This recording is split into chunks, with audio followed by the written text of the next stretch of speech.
Islamabad studio से आप देख रहे हैं जिरगा सलीम साफी के साथ। बिस्मिल्लाहिर्रहमानिर्रहीम। अस्सलाम वालेकुम नाज़रीन, पाकिस्तान को इस वक्त संजीदा तरीन चैलेंजेस का सामना है, लेकिन बदकिस्मती ये है कि अमूमन मीडिया में इन संजीदा तरीन इश्यूज़ और चैलेंजेस पे इंतहाई गैर संजीदा अफराद के ज़रिए इंतहाई गैर संजीदा अंदाज में गुफ्तगू की जाती है।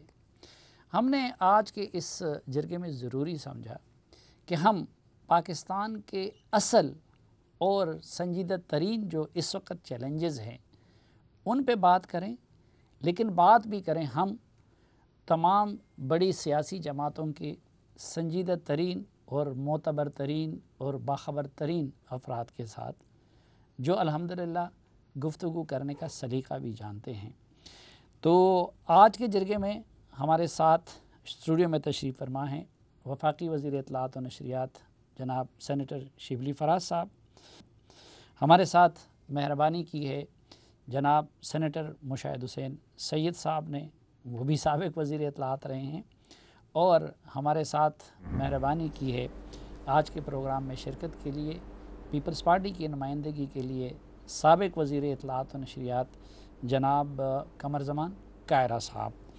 तो अगर आपकी इजाज़त हो तो मैं अपोजिशन से शुरू कर लूँ। बिल्कुल जी।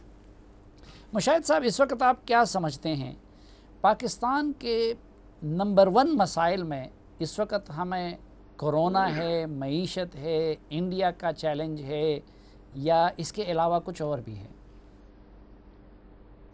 इसके अलावा कुछ और भी है। एक तो ये है कि मैं देख रहा हूं कि जो समरात थे दहशत गर्दी और इंतहा पसंदी की जंग के खिलाफ, वो कुछ ख़त्म हो रहे हैं और मिलिटेंसी फिर से सवात हो, वजीरिस्तान हो। तो मेरे ख्याल में एक ये भी बहुत बड़ा चैलेंज है। और साथ दूसरा चैलेंज ये भी है कि मुल्क के अंदर जो एक इलेक्शन के बाद इस्तेकाम और एक नॉर्मल सी आनी चाहिए थी, अभी तक नहीं आई। और उसका जो है ज़्यादातर ज़िम्मा तो हुकूमत पर ही होता है कि इनिशिएटिव लें, बल्कि जो सियासी जमातों से हिज़्ब इख्तिलाफ की जो हैं उनसे तो जंग जारी है। लेकिन साथ साथ मैं देख रहा हूँ कि थोड़ा सा, अगर मैं लफ्ज़ इस्तेमाल कर लूँ, पंगा या तजाद या कॉन्फ्रंटेशन, वो मीडिया से भी हो रही है और अदलिया से भी हो रही है, जो मेरे ख्याल में किसी जमहूरी हुकूमत के लिए ठीक नहीं है कि ये दोनों जंगें जो हैं, मीडिया के खिलाफ भी और अदलिया के खिलाफ भी, ये कभी कोई जमहूरी हुकूमत नहीं जीत सकती। तो ये इससे अदम इस्तेकाम की तरफ जा रहा है, क्योंकि लोगों को इकट्ठा करने की ज़रूरत है कोविड-19 के खिलाफ, कोरोना वायरस के खिलाफ। और उसमें हम, मेरे ख्याल में बहुत बड़ा एक खला है, और वो खला हुकूमत को चाहिए वो पूरी करे अपनी क़यादत के ज़रिए। लेकिन ये मेरे ख्याल में बड़े चैलेंजेस में ये भी शामिल है, और आपने जो बयान किया मैं उससे इत्तफाक करता हूँ। अच्छा, एक तो कमर ज़मान कायरा उन वज़ारा इत्तलाआत में शामिल थे कि जिन्होंने अपनी इज़्ज़त भी बचा के रखी और मीडिया से जंग नहीं की। तो वो तो खैर बाद में मैं कि आपको भी तरीका सिखाया कि मीडिया से पंगा नहीं लेना है। लेकिन ये जो मुशाहिद साहब ने कहा, इससे आप किस हद तक इत्तेफाक करते हैं या किस तरह रिस्पॉन्ड करते हैं? देखें, मुशाहिद साहब ने जो बहुत शुक्रिया साफी साहब। कायरा साहब, आपकी तरफ मैं बाद में आता हूँ, पहले ज़रा हुकूमत का जी। मुशाहिद साहब ने जो जिन दो पहलुओं की तरफ, दो इश्यूज़ की तरफ जिक्र किया, मैं ये समझता हूँ कि जी देखें, इसमें कोई शक नहीं है कि जो बड़ी मुश्किल से हम एक मुश्किल एक दौर से गुज़रे थे जो कि दहशत गर्दी का दौर था, और वो उसमें मुख्तलिफ, लेकिन ज़ाहिर है कि हमारी आर्म फोर्सेस ने जिस तरह से उसको हैंडल किया, पॉलिटिकल फोर्सेस ने भी उसमें अपना हिस्सा डाला, और वो एक ऐसी जंग जो कि एक बहुत हमारी, उसने न सिर्फ मईशत को हिला दिया था, न सिर्फ उसने हमारी जो सोशल स्ट्रक्चर है उसको हिला दिया था, और फिर ख़ास तौर पे जनरली पाकिस्तान, लेकिन मेन जो था वो खैबर पुख्तूनख्वा, वो जो है तो इससे शदीद मुतासर हुआ। अब उसके बाद जो है तो हमारी हुकूमत आई, और हमारी हुकूमत की जो पहली कोशिश थी वो यही थी कि हम एक बुनियादी तौर पे जो हमारे जो इलेक्शन का जो हमारा एक कैंपेन था, और वो कैंपेन किस तरह बनता है, वो ये नहीं है कि आप ऊपर से वो एक नैरेटिव बनाते हैं। वो जो है तो अवाम की जो एक बेसिक रिक्वायरमेंट थी या उनकी जो डिमांड थी कि वो तंग आ गए थे इस किस्म की निज़ाम हुकूमत से, जिसमें कि जो आपकी पार्टी की जो लीडरशिप जो के अपने दौर में हुकूमतें करते आईं, उन्होंने कोई ख़ास तवज्जो नहीं दी अवामी मसाइल पे, बल्कि वो सिर्फ जो है तो नहीं शिबली साहब, ये जो जी। उनका तज्जिया है, मैं तो उससे ज़ाती तौर पर मुत्तफ़िक हूँ जी कि कबाइली अज़ला में सूरत हाल फिर ख़राब हो रही है, टारगेट किलिंग शुरू हुई है। परसों इतना बड़ा जुल्म हो रहा था, इंज़माम तो हमने इसलिए किया था कि ये ज़ालिमाना जरगे घरों की मसमारी ख़त्म हो जाए। जरगे होके किसी के घर को मसमार कर रहे थे, तो इससे आप इत्तेफाक कर रहे हैं कि दहशत गर्दी दोबारा सर उठा रही है और वो समरात हम समेट नहीं सके, ना वॉर ऑन टेरर के और ना इंज़माम के। देखें, इसमें कोई शक नहीं है कि जो हुआ, स्पेशली जो ये मेरा ख्याल है हमारी हुकूमत को ये क्रेडिट जाता है कि जो फाटा का मर्ज होना खैबर पुख्तनख्वा में, ये एक बहुत बड़ा एक चैलेंज भी था और एक अपॉर्चुनिटी भी थी। अब उसमें हुआ ये है कि इसमें कोई शक नहीं है कि कुछ ख़बरें इक्का दुक्का आ रही हैं कि कुछ ऐसे इंसिडेंट्स हो रहे हैं जिससे कि ये लगता है कि जो ये जो एक इंस्टेबिलिटी थी वो दोबारा अपना सर उठा रही है। लेकिन मैं ये भी साथ साथ में कह दूं कि हुकूमत मुकम्मल तौर पे उससे बाखबर है।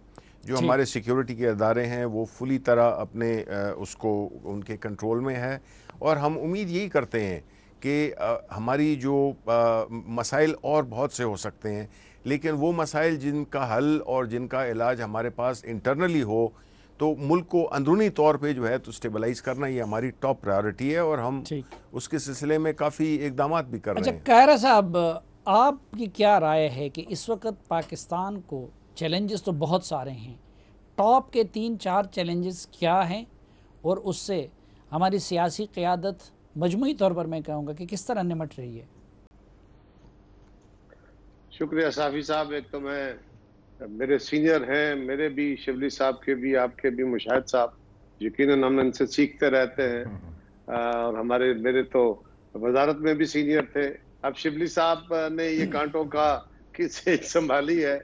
हम दुआगो हैं अपने इस भाई के लिए, ये भी इज्जत आबरू से यहाँ से फारिग हो। आमीन लगा। हालांकि मैंने उस दिन इनके साथ ताज़ियत की थी मुबारकबाद की बजाय। अच्छा।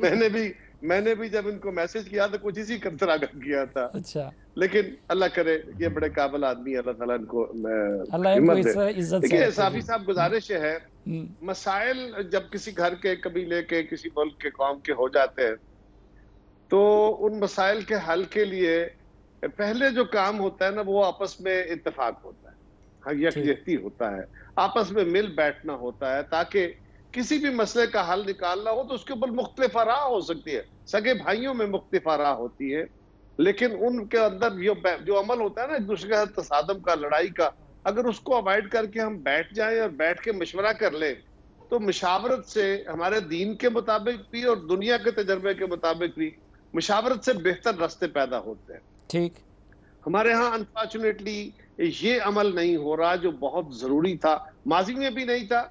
हमने अपने दौर में कुछ कोशिश की, कुछ कामयाब हुए, मुकम्मल तौर पे नहीं हुए, कुछ कामयाब हुए, लेकिन उसके बड़े अच्छे रिजल्ट भी आए। आज भी मेरी नजर में चैलेंजेस हैं, एक आपको इश्यूज हैं, बिल्कुल जिस इशू की तरफ मुशाहिद साहब ने और शिबली साहब ने और आपने निशानदेही की, कबायली में, उस पर भी बात करता हूँ। लेकिन एक है जो प्रिंसिपल प्रॉब्लम है, प्रिंसिपल प्रॉब्लम यह है कि हम आपस में बैठने को तैयार नहीं हैं। ठीक है, मौजूदा हुकूमत कहती है कि हम आए हैं इस नुक्ता नजर से कि पिछली हुकूमतें बड़ी खराब थी, गवर्नेंस खराब थी, करप्शन हुई, फलान हुआ और उससे मुल्क को नुकसान हुआ, हमने मुल्क साफ करना है। ओके, ये आपका एजेंडा है। अब उसको साफ करने के क्या तरीके हो सकते हैं? अगर आपकी बात दुरुस्त है तो क्या तरीके हो सकते हैं? क्या रेवोल्यूशन ला रहे हैं? मेरा ख्याल है रेवोल्यूशन तो नहीं आ रहा, रेवोल्यूशन के अपने तरीके होते हैं। सो एक मुआशरों को दुरुस्त करने का तरीका होता है कि आप इनकलाब ले आते हैं। दूसरा तरीका जो दुनिया में मुरव्वज है वो है एवोल्यूशन का।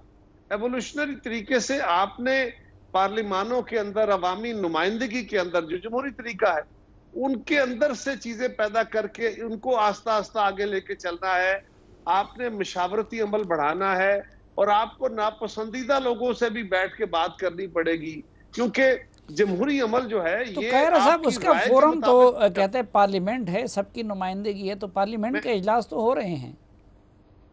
मैं गुजारिश करता हूं पार्लियामेंट के इजलासों के अलावा हमारे यहाँ क्योंकि बहुत पोलराइजेशन है, और पार्लियामेंट के इजलास जिसमें वजीर आजम ना हो, पार्टी हेड्स ना हो, वहां पे डिबेट की क्वालिटी क्या होती है, किस तरह। और फिर दूसरा, हम पार्लियामान के अंदर, मैं नहीं कहता मैं उसमें शामिल नहीं हूं या मेरी जमात शामिल नहीं है, हम सारे एक दूसरे के ऊपर मडस्लिंगिंग करके अक्सर औकात, सारी हर वक्त नहीं, अक्सर औकात हम व्यू को डिफ्लेक्ट कर देते हैं और पॉइंट्स को, इसी तरह हम आपके प्रोग्रामों में बैठ के करते हैं।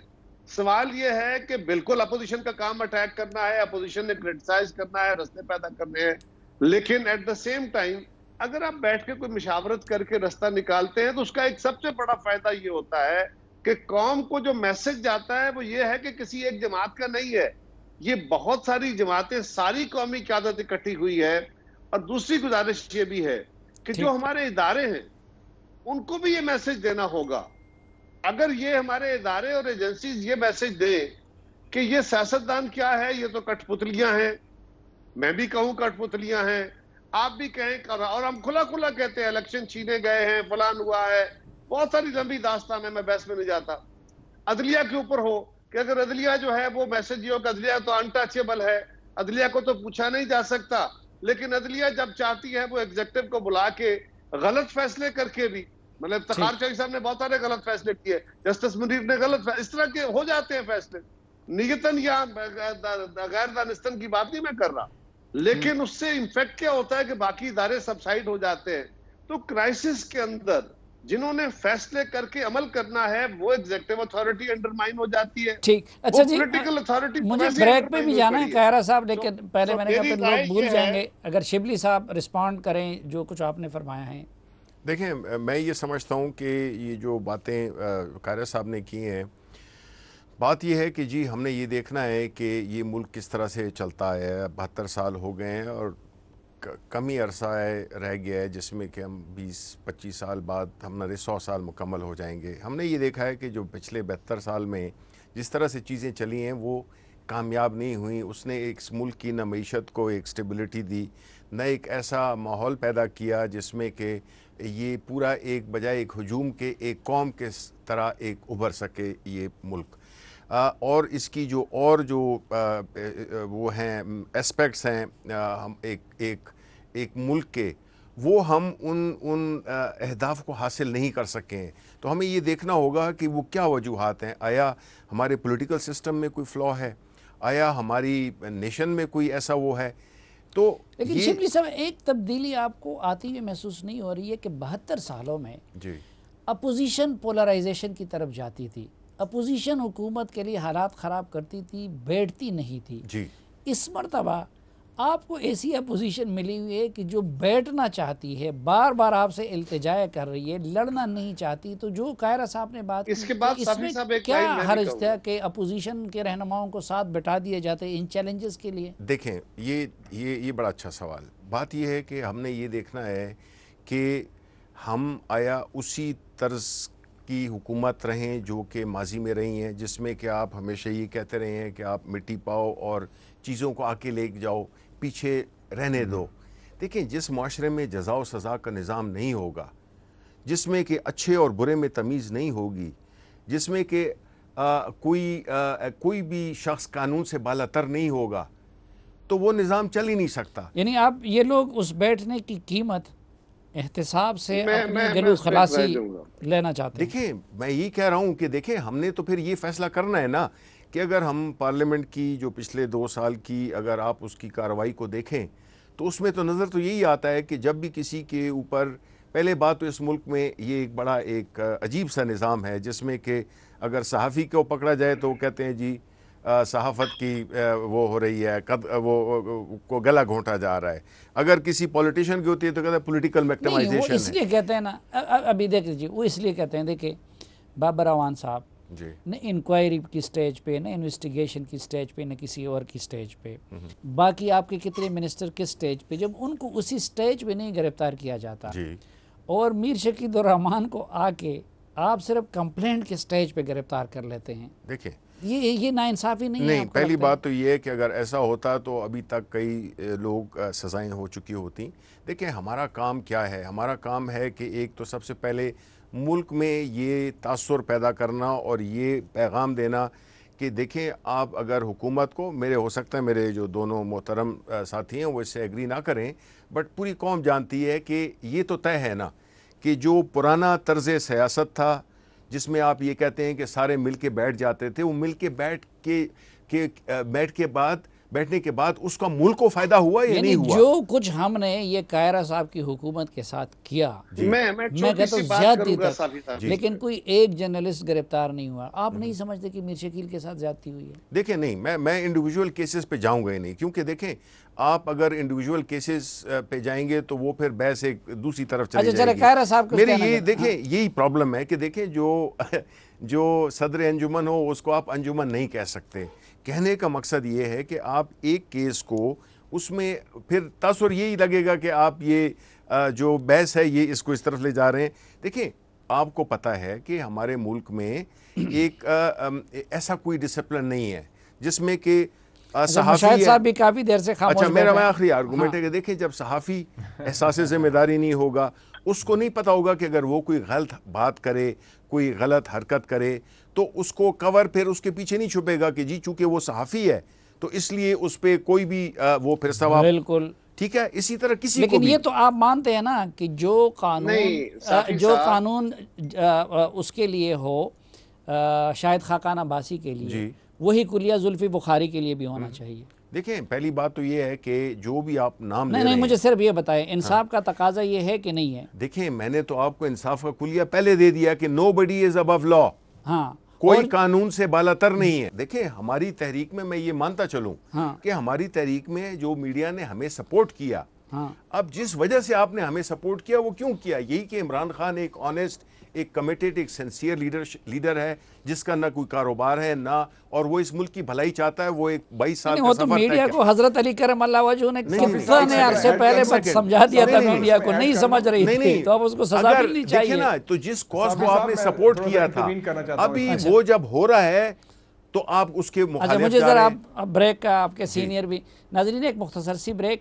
तो कायरा साहब ने भी बहुत कुछ कहना है और मुशाहिद हुसैन सईद साहब भी काफ़ी देर से खामोश हैं, बल्कि सुन रहे हैं, बेताब है कहने के लिए। तो उन दोनों की राय भी सुनते हैं एक वक्फे के बाद।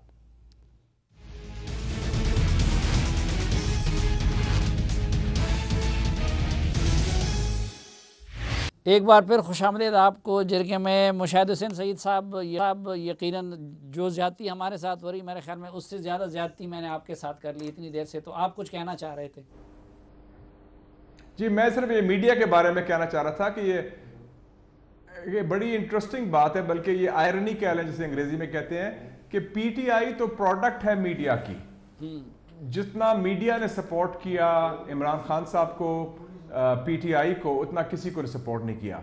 और अब अजीब बात यह है कि जो केस किया उन्होंने मीर शकील रहमान साहब के खिलाफ, और वो तो मजाका खेज केस है। वो ऐसा केस है जो 36 साल या 34 साल पुराना, जब 70% आबादी पाकिस्तान की उसको पैदा भी नहीं हुई थी 1986 में, जब वो केस उनके खिलाफ किया गया। और वो केस सिर्फ और सिर्फ पॉलिटिक्स की वजह से किया गया, क्योंकि जियो की लाइन जो है वो सरकारी सच नहीं कहती, वो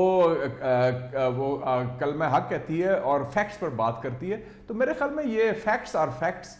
और उसमें आज आपने बड़ा अच्छा कॉलम भी लिखा है इस सिलसिले में कि पाकिस्तान के एक बड़ा मसला है सलीम साफी साहब, कि जो सही बात जो है हमें खुल के करनी चाहिए। और वो फैक्ट्स यही हैं कि जो अकाउंटेबिलिटी हमारी तारीख में कभी नहीं हुई, ना माजी में हुई है ना अब हुई है। और अब तो हाथ धो के वो पड़े हैं नैब, खास तौर पे हिज़्ब इख्तिलाफ के खिलाफ। और डबल स्टैंडर्ड्स भी हैं कि उसी एक इशू पर एक को छोड़ रहे हैं और एक को सजा दे रहे हैं, एक को पकड़ रहे हैं। लेकिन मुशाहिद साहब, यही बात तो शिबली साहब बता रहे हैं ना कि 70 साल भी होगा, तकसीम भी होगा।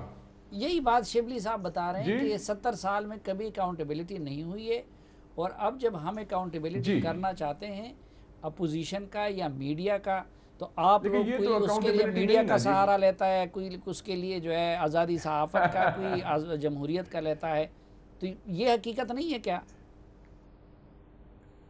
इस वक्त भी कोई अकाउंटेबिलिटी नहीं। देखे ना, मुझे तो खास फर्क नजर नहीं आ रहा ये इशू पर पुराने पाकिस्तान में और नए पाकिस्तान में। अगर कोई फर्क है क्वालिटेटिव बता दें कि वो टारगेट हिज़्ब इख्तिलाफ है, और हिज़्ब इख्तिलाफ का भी माशाल्लाह बड़ा मैंडेट है।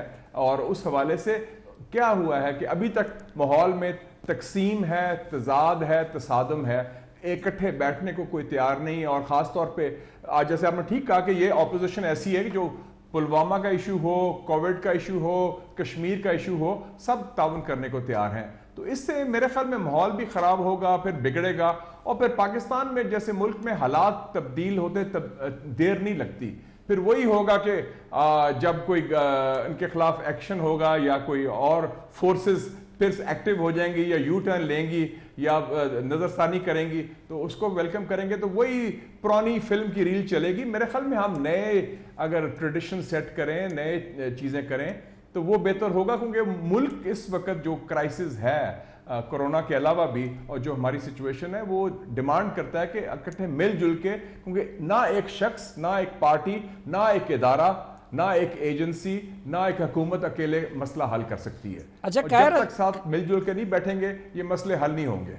कायरा साहब, शिबली साहब कह रहे हैं कि भाई हम तो बैठना चाहते हैं, मिलजुल के मुल्क चलाना चाहते हैं, मसाइल हल करना चाहते हैं, लेकिन कहते हैं कि अपोजिशन उसकी प्राइस अपने ख़िलाफ़ केसेस के ख़ात्मे या एहतसाब के ख़ात्मे की सूरत में लेना चाहती है। साफी साहब, गुजारिश है कि हुकूमत जिस तरह चलाई जा रही है, जिस तरह बनाई गई थी, ये कोई नई बात नहीं है, ये पहली हुकूमत नहीं है। कहते हैं खान साहब बड़े ऑनरेबल आदमी है, बड़े ऑनेस्ट है, होंगे, चले ऐसा ही होगा। सवाल भाई ये है कि वो कहते हैं जो दुनिया के बड़े बड़े डेमोक्रेट है ना, वो भी कहते हैं कि दुनिया का अच्छा निज़ाम जो है वो शायद बादशाहत है, लेकिन उसमें एक बहुत बड़ी कबाहत है। उसमें इंस्टीट्यूशन मजबूत नहीं होते, फर्द मजबूत होता है, और फर्द के बाद अगर उसका बेटा या सक्सेसर नालायक आ गया तो वो बर्बादी कर देगा। ये उसके ऊपर एक बहुत बड़ा डिलेमा है उसका। इसी तरह हमारे मुल्क के अंदर भी समझने की जरूरत होगी, आज भी जिस तरह ये हुकूमत बना के आज भी हमारे इदारे इसके पीछे चला रहे हैं, कोई शक नहीं है ना। जिस तरह इलेक्शन हमारे मुल्क के अंदर होते रहे हैं, हुए हैं, कोई शक नहीं है ना। जिस नीयत के साथ लोकल गवर्नमेंट के इदारों को खत्म किया गया, नहीं बनाया जाने दे रहा, कोई शक वाली बात तो नहीं है ना किसी को। देखिए, गुजारिश है, जब भी हम इन दोस्तों से बात करते हैं ना, इनका एक ही होता है गिला कि जनाब हम इनके साथ कैसे बैठे। ये जब भी माजी में बैठे तो इन्होंने आपस में मिल बांट के इस मुल्क को नुकसान पहुंचाया। मुझे सलीम साफी साहब कोई एक मौका बता दीजिए 18वीं तरमीम की, उसमें किस जमात का जाती फायदा हुआ, किस करप्शन को छुपाया, कौन सा केस हमने उसमें अलग किया।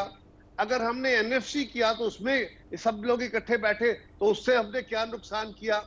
एपीसी में जब इमरान खान साहब भी तशरीफ लाए, उसमें जब नॉर्थ वजीरिस्तान का ऑपरेशन हो रहा था, सारी जमातें इकट्ठी बैठी, किस जमात ने उससे बेनिफिट लिया।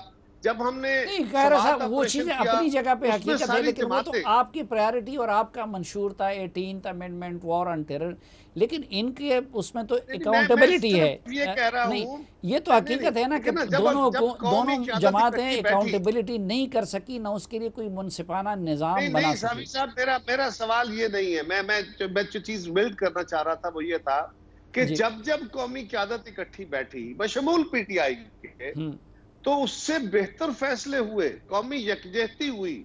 उससे किसी जमात ने या दो जमातों ने कौन सा बेनिफिट लिया इस मुल्क के अंदर।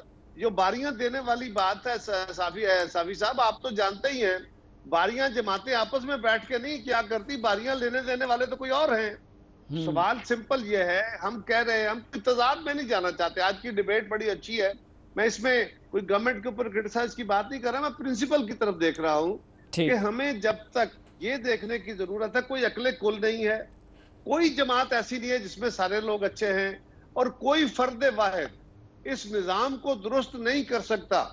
पैगंबरों के, अल्लाह मुझे माफ करे मुझसे अगर गलती हो, पैगंबरों के अदवार में भी सारे उन्होंने भी टीमें बनाई थी, और आज आपकी टीम में भी उतने अच्छे और बुरे लोग शामिल हैं जितने किसी दूसरे सियासतदान के टीम में शामिल थे।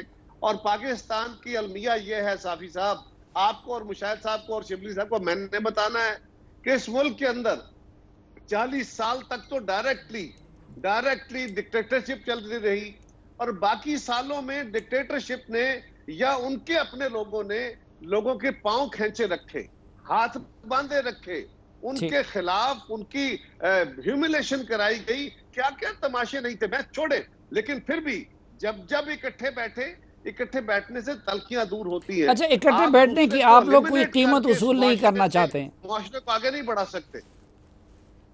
अच्छा, बिल्कुल नहीं। मैं हमेशा पहली बात मैं हमेशा ये कहता हूं कि इस मुल्क के अंदर अकाउंटेबिलिटी का वो निजाम हो जिसमें अगर कमर जमान की बारी आए तो सबसे पहले इसको लटकाए, लेकिन उसमें सलीम साफी या कोई और बचे ना, ये तासर ना हो।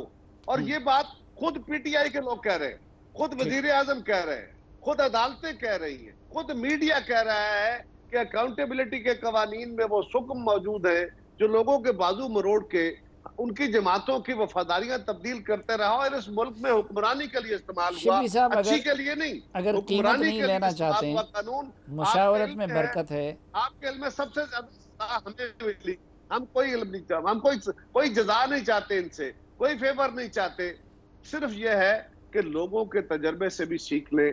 हमने ये आज लोकस का एक बहुत बड़ा मसला, साबित साहब आखिरी बात कर रहा हूँ, लोकस का एक बहुत बड़ा मसला बना हुआ है, टिड्डी दल का। अर्ज यह है कि आज से साल पहले आसिफ जरदारी साहब ने पिछले बजट स्पीच में खड़े होकर रिक्वेस्ट की थी कि ये बहुत बड़ी वबा आ रही है, इसका कुछ इलाज सोच ले, हुकूमत आगे बढ़े, सूबाई हुकूमतों के बस का रोग नहीं है। अब जब सारे मुल्क में वो फैल गई, अब हमने फौज को भी मूव किया है, इदारे भी मूव किए हैं, बैरूनी इमदाद भी ले रहे हैं और वो काबू में नहीं आ रही। यही तो सूरत हाल कोरोना में थी। शिबली साहब अगर आप शरीफ हैं, हमारे सजा बिशक दे, शरीफ है, लेकिन बहरहाल हुकूमत पाकिस्तान के तर्जुमान है, तो जरा मैं उनको भी मौका दे दूं कि क्या रिस्पॉन्ड करते हैं। जी, मिल बैठ के बैठने में अगर वो कोई कीमत भी नहीं ले रहे तो मुशावरत में तो बरकत होती है, क्या हर्ज है, क्यों नहीं बिठाया जाता सारी क़ियादत को? देखें, पहली बात तो ये है कि जिस तरह के कायरा साहब ने कहा कि इस मुल्क में इन्होंने पता नहीं ये कहाँ से ये कह दिया, आई एम श्योर के बड़े पढ़े लिखे और रिसर्च वाले वो हैं कि लोग कहते हैं कि बादशाहत एक इफ़ेक्टिव निज़ाम है लेकिन वो हो नहीं सकती है बिकॉज का बेटा नालायक आ जाए वगैरह वगैरह। देखें, हमने ये देखना है कि इस मुल्क में पिछले देखें हमारी हुकूमत तो आए हुए तो 20 महीने हुए हैं। बात ये है कि हमारी हुकूमत तो इससे पहले इक़्तिदार में नहीं थी। ये अगर हुकूमतें जो कि इक़्तिदार में थी, मेजर पार्टीज़ थीं, पाकिस्तान मुस्लिम लीग, पीपल्स पार्टी और उसके और साथ में इनमें अलाइज भी वगैरह थे, तो देखें जब हम कोई भी चीज़ करना चाहते हैं वो जिसकी वजह से हमें लाया गया है, अगर हम उसके मुखालिफ जाएँ तो हमें लोग छोड़ेंगे नहीं कि हमने कहा इससे तो बेहतर यही था कि पीपल्स पार्टी कभी आ जाती थी, फिर नून आ जाती थी, नून आ जाती थी, पीपल्स पार्टी आ जाती थी। तो कहते करें लेकिन सबका यकसा लेकिन करें। अच्छा, ये एक और तरीका है कि अब मैं अगर कहूँ अगर आप पकड़े जाते हैं किसी चोरी में या किसी जुर्म में आप पकड़े जाते हैं, बजाय इसके कि आप कहें कि जी ठीक है मैं पकड़ा गया हूँ, अब मैं हाजिर हूँ और आप वो करें, अगर आप बजाय इसके कि मैं पकड़ा ही नहीं दूंगा क्योंकि शिबली फराज भी चोर है और उसको आप नहीं पकड़ रहे हैं, ये कैसा आर्गूमेंट है? इस आर्गूमेंट के कोई बुनियाद नहीं है, कोई बेसिस नहीं है। तो ताज़ा तरीन तो जहांगीर तरीन और खिजरो बख्तियार पकड़े गए हैं। नहीं, कोई नहीं। देखें सलीम बातें नहीं, देखें ये आपने नाम, देखें इससे पहले भी आपने नाम दिए, मैं चाहे वो जिसका मैं किसी यहाँ पे किसी इंडिविजुअल को डिफेंड कर रही नहीं है, मैं अपनी गवर्नमेंट को मैं अपनी डिफेंड कर रहा हूँ कि जिसने ये कोशिश की और उसने ये पहली हुकूमत थी जिसने कि न सिर्फ एक रिपोर्ट को पब्लिश किया, उसके बारे में पूरी फॉरेंसिक ऑडिट किया और इस चीज़ से कतई नज़र कि उसमें कौन से लोग आते हैं, उसमें सलीम साफ़ी आता है, शिबली फराज आता है, कोई भी आता है, उसको हमने शामिल किया। आप जिन हमने इंडिविजुअल्स का नहीं किया, हमने तो उन मिलों का किया जिसके कि ओनर कोई भी हो सकता है। अब ये जो है नहीं, तो इसमें किसने आपको ये कहा है कि हमने अपने लोगों को एक क्लीन चिट दे दिया वो चले गए? द वेरी फैक्ट कि हमने इस चीज़ को अगर ऐसी बात होती हम इसको रिलीज ही ना करते, हम उसमें कोई चेंजेस कर लेते जो कि माजी में होता है। जहांगीर तरीन कल चले गए बाहर? नहीं चले गए, लेकिन अभी उन पे कोई वो चार्ज तो साबित तो नहीं हुआ ना। ये तो अभी जो है तो ये मुख्तलिफ इदारों को ये टास्क दिया गया है। देखिए आप ये कह रहे थे इदारों की बात कर रहे थे, बादशाहत या ना बादशाहत से मुल्क नहीं चलते हैं, मुल्क इदारों से चलते हैं।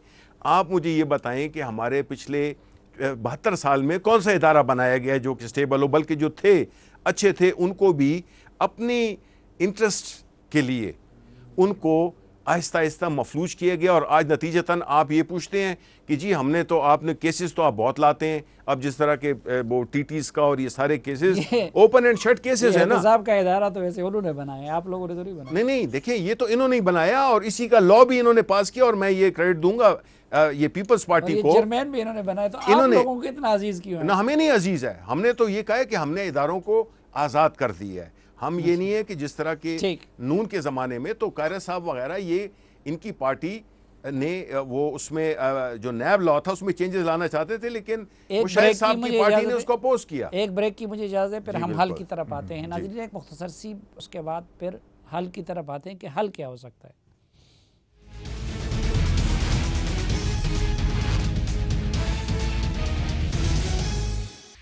एक बार फिर खुशामदीद आपको जरगे में। नाज़रीन हकीकत ये कि ये बहस तो इधर चलती रहती है, लेकिन मुशाहिद साहब अगर हम हकीकत कहें तो हकीकत यही है कि लोगों को ये सारी गुफ्तगू हमारी बड़ी अजीब सी लगती है, और बाज़ औक़ात लोग गुस्सा हो जाते हैं कि इस मुल्क के मसाइल क्या है। कोई कोरोना का शिकार, कोई बदहाली का शिकार, कोई उसको जो है टर्दी दिल का सामना है, किसी का रोज़गार छिन गया, और जितनी फ्रस्ट्रेशन इस वक्त है इस मुल्क के अंदर इतनी कभी नहीं थी। आम तासुर यही है कि ये मुल्क चलता हुआ नज़र नहीं आ रहा आपकी पार्टी के पास। और ये भी है कि अपोजिशन से भी लोगों को ये शिकायत है कि जी अपोजिशन नहीं कर सकती, ना उनकी लीडरशिप सामने आती है, वो अपने अपने केसेस में पड़ी हुई है किसी का भी। आपके नज़दीक इन क्राइसिस से निकलने का रास्ता क्या हो सकता है? मौजूदा सिस्टम का चलना या कोई मुतबादिल निज़ाम? मैं समझता हूँ कि सावी साहब, मैं इस व्यू से इत्तेफाक नहीं करता कि मुल्क चलता नज़र नहीं आ रहा। देखिए ना, 9/11 के बाद पूरा मिडल ईस्ट आपका तबाह हो गया है। आप अफगानिस्तान से शुरू करें, आप इराक जाएं, सीरिया जाएं, लीबिया जाएं, हत्ता कि अब सऊदी अरेबिया में भी बुहरान शुरू हो गया, जितने अमीर मुल्क भी थे। पाकिस्तान ने दहशतगर्दी की जंग भी लड़ी। हमने 40 साल से अफगान जो क्राइसिस था उसका भी कॉन्सिक्वेंसेस फेस किए। हमने पनाह भी दी रेफ्यूजीज को, और फिर भी हम सरवाइव कर गए काफ़ी हद तक कामयाबी से। हमने एक इनलैंड वॉर ऑन टेररिज्म लगी, और उसके दौरान आप देखेंगे जो जितने भी इलेक्शंस हुए हैं, एक rules of the game set हो गए थे कि इलेक्शन के जरिए तब्दीली आए और टर्म कंप्लीट हो। पिछली टर्म भी कंप्लीट हुई, हालांकि उस टर्म के दौरान एक सॉफ्ट कू हो गया तो प्राइम मिनिस्टर को जाना पड़ा। वो फिर इनके पीपल्स पार्टी के दौर में भी 5 साल मुकम्मल हुए, लेकिन वो भी थोड़ा सा चेंज हुआ, प्राइम मिनिस्टर चेंज हो गए, लेकिन सिस्टम चलता रहा। तो मेरे ख्याल में सिस्टम का इशू नहीं है इतना बड़ा। अच्छा, शायद मैंने लफ्ज़ गलत इस्तेमाल किया। मुल्क तो चलता हुआ नजर आ रहा है और इंशाल्लाह चलता रहेगा। ये हुकूमत चलती हुई और डिलीवर करती नजर आ रही है। देखिए जी, ये हुकूमत को एक बहुत बड़ा एक फायदा है जिसका जिक्र भी किया कि पहली दफा पाकिस्तान की तारीख में ये पाकिस्तान की जो पूरी सरकर्दा एस्टेब्लिशमेंट है और जो इदारे हैं वो मुकम्मल तौर पर ताउन कर रहे हैं, उनके साथ मिलकर चल रहे हैं, जो सेम पेज की बात कर रहे हैं, जो अच्छी बात है उनको चलाने के लिए। तो ये इस किस्म का माहौल शायद माजी की हुकूमतों को नहीं मिला, लेकिन वो जो इनको एडवांटेज मिला है उसका फायदा अभी पूरी तरह सिस्टम के लिए नहीं मिला। तो एक तो रूल्स ऑफ द गेम की बात मैं कर रहा हूं, ऑपोजिशन गवर्नमेंट के दरमियान, ताकि कुछ तो सिस्टम हो जाए। कल को एस्टेब्लिशमेंट का अगर मिजाज तब्दील हो गया या इनसे कोई तलखी हो गई तो फिर यही होगा कि जी the road to Islamabad lies through Rawalpindi. ये नहीं होना चाहिए। सियासी क़यादत है, इलेक्टेड लोग हैं, ये फैसले खुद करें। और अपोजिशन कुछ करने की बजाय उस दिन के इंतजार में बैठी हुई है। हाँ, मतलब जो कोविड-19 है, कोरोना वायरस, इससे एक तरजीहात में तब्दीली भी आनी चाहिए कि पाकिस्तान को हम कहते रहे कौमी सलामती की रियासत, नेशनल सिक्योरिटी स्टेट। अब वक्त आ गया कि हम ह्यूमन सिक्योरिटी की तरफ आए, जिसमें ये खास तौर पे हेल्थ, एजुकेशन, पॉपुलेशन प्लानिंग, ये मईशत वगैरह, ये सारे इश्यूज जो हैं अवाम के लिए। क्योंकि हमारा सिक्योरिटी का मसला तो अल्लाह के फजल से भुट्टो साहब ने प्रोग्राम शुरू किया, मियाँ साहब ने मुकम्मल किया, हमने एटम बम बना लिया, अब हमें खतरा नहीं हिंदुस्तान की जारियत का। तो हम अपने अवाम के लिए भी वो तरजीहात बेहतर सेटल करें जिसमें ह्यूमन सिक्योरिटी जो है उनकी तरजीहात को सबसे आगे रखें। अच्छा कायरा साहब, आपको ये हुकूमत चलती और डिलीवर होती नज़र आ रही है, या कि मुल्क चलाने के लिए इस हुकूमत को चलता करना ज़रूरी है? देखिए, पहली बात तो साफी साहब ये है कि इस हुकूमत को चलता करने की किसी को ख्वाहिश न थी। हम पहले दिन से कह रहे थे इनको चलना चाहिए। हम ये भी कह रहे हैं कि ये हुकूमत किसी के गिराने से नहीं जाएगी, या बनाने वाले गिराएंगे, जान छुड़ाएंगे, या खुद अपने वजन से गिर जाएगी। लेकिन एक बात जो कहा जाती है ना, 72 साल में कुछ नहीं हुआ, 72 साल में ये हो गया। उन 72 सालों में इस मुल्क के अंदर 40 साल डायरेक्टली सियासतदान नहीं थे, और बकिया सालों के अंदर भी सियासतदान आजादी से काम नहीं करते रहे। सो खुदारा सियासतदान होते हुए या क्लेम करते हुए दुरुस्त पर्सपेक्टिव जरूर बयान करे, जिसका जो गुनाह है उसका जिक्र कर दे। ये 72 साल आपने सियासतदानों के खाते में डाल देना, ये मुनासिब रवैया नहीं। दूसरी बात यह है कि जो पहले पकड़ा गया, बिल्कुल उसका एहतसाब करें, बिल्कुल छोड़ना नहीं है, अब छोड़िएगा नहीं।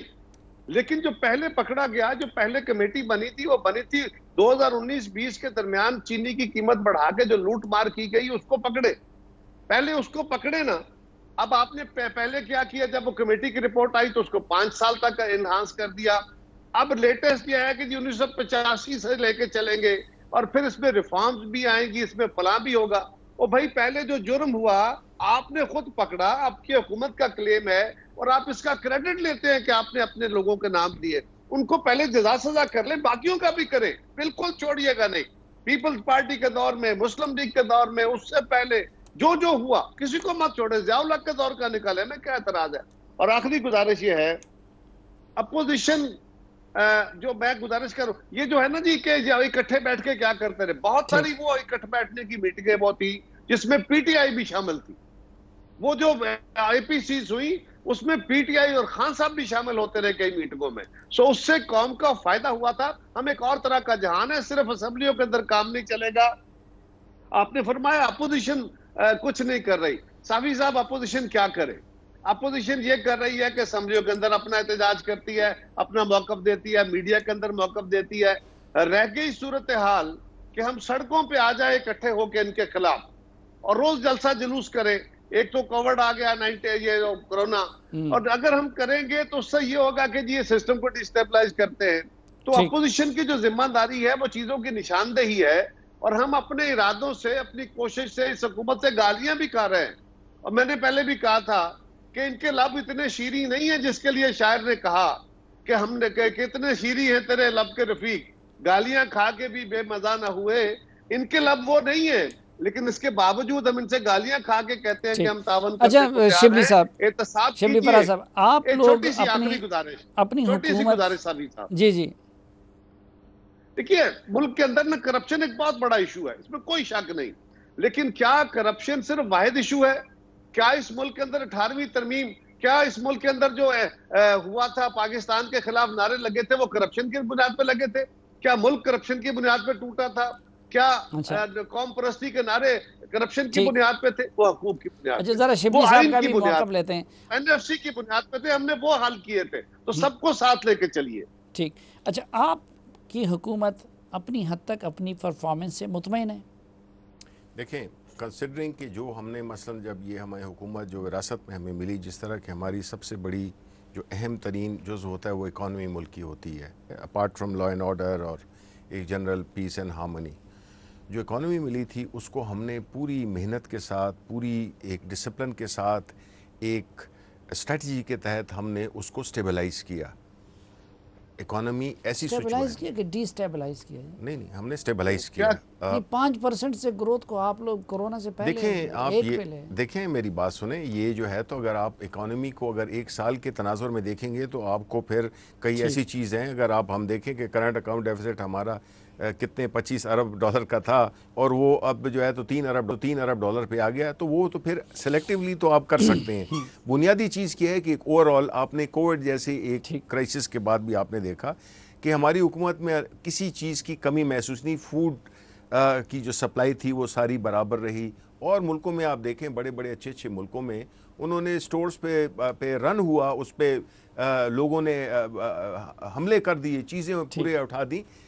बुनियादी जो है हमारी जो इकोनॉमी की सिचुएशन थी उसको हमारा अचीव करना, बड़े माक्रो इकोनॉमिक फिगर्स को बेहतर करना, उसमें अगर ये जो सिक्लिकल चीजें होती हैं जिसमें क्या अपनी हद तक आप लोग मुतमईन है ना किसी कौमी मुशावरत बेहतर हो सकती है। देखिए अच्छा। इससे बेहतर हो सकती है, इसमें कोई शक नहीं।